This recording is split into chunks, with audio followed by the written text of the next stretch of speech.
Hello, everyone. Hello, everyone. I'm Sign One News anchor, Gatry Gatry Persaud. If you post an interesting comment during this update, we may add it at the bottom of the screen. Now, here's a quick look at the top trending stories making headlines today. All eyes are on the Omicron variant right now. Health experts are concerned about its impact on human lives, but it will take 2 to 4 weeks before they know the full impact of Omicron. However, the CDC is urging people not to wait for the data. Get vaccine booster shots now. Government officials are concerned about Omicron's threat to the U.S. economy.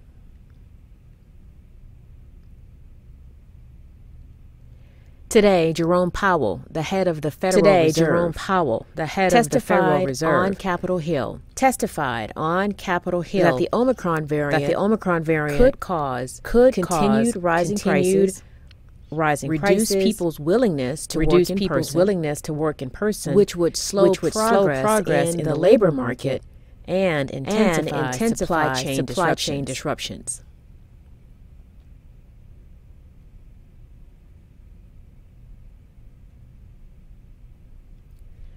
Omicron cases have now been confirmed across several European nations, as well as Canada, Israel, Hong Kong, and Australia.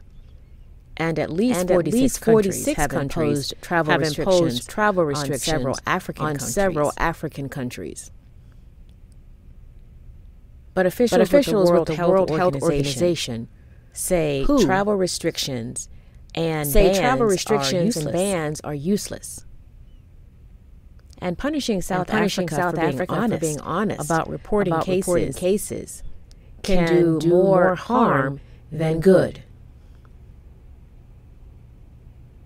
In fact, the World Health Organization says South Africa should be praised for its transparency. And travel bans can slow the spread of the vaccine, but ultimately cannot stop it.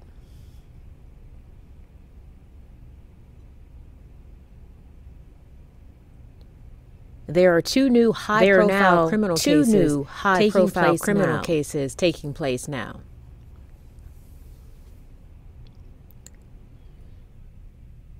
In New York, the sex trafficking trial of Jeffrey Epstein's longtime companion, Ghislaine Maxwell, is taking place with prosecutors portraying Maxwell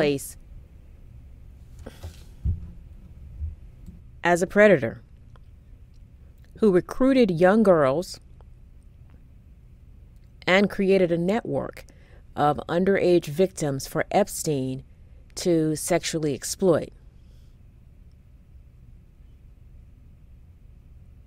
But defense lawyers argue Maxwell is a victim too and is being held responsible for crimes that Epstein committed.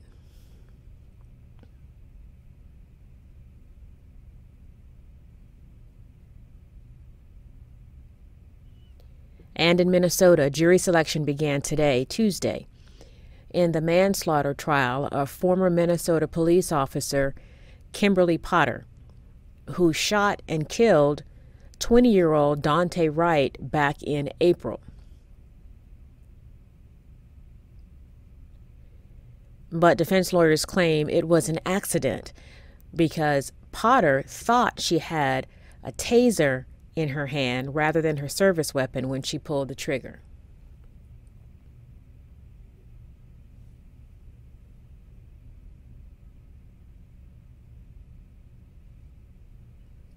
The Better Business Bureau is reminding Americans that scammers are ramping up for the holiday season.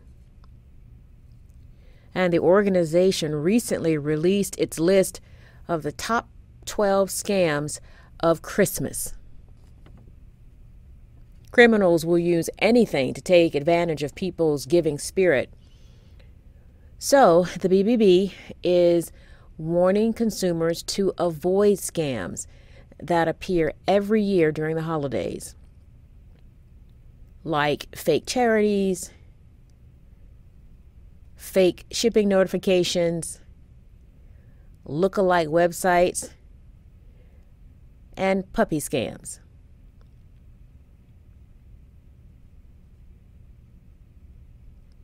Head to this website to find the full list of holiday scams to avoid on the BBB's website.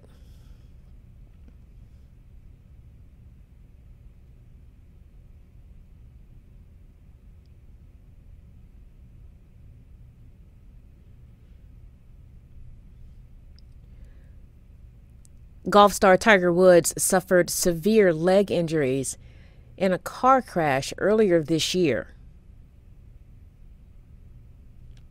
And today he just announced that his full-time golfing days are over. Woods said he still has a long way to go in his physical recovery, and he may play in a few events every year, but he's okay with and has accepted his unfortunate reality. However, he's not ruling out returning to full-time golf, just not now.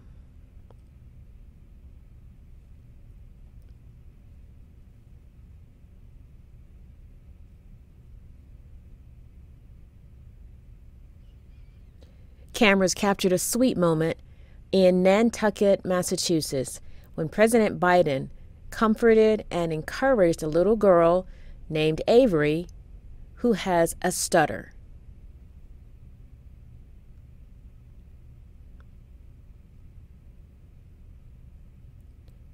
Biden has been open about his struggles with a stutter and says he practiced in the mirror for hours and recited poetry to overcome it.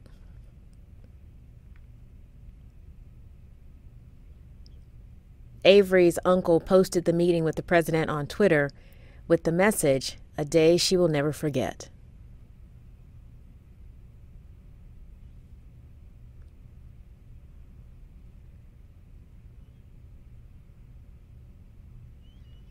And if you're looking for a way to make someone's day like Biden did for Avery, today's the day to do it.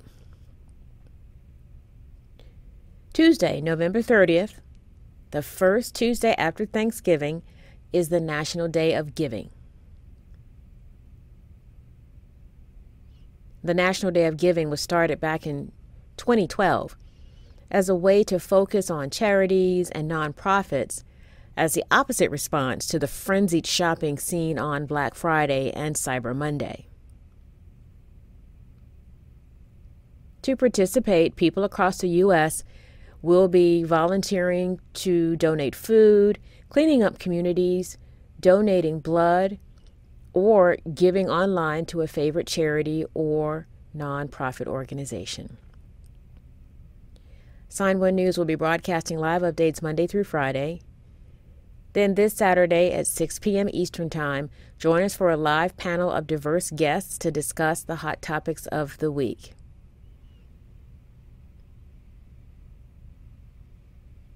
A big thank you to our Sign One News app supporters. You help make this broadcast happen.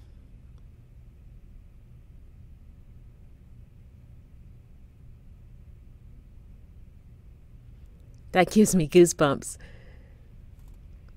You can download the Sign One News app onto your smartphone, and you can also watch on Amazon, Roku, Apple TV, and Apple Watch. Have a great day.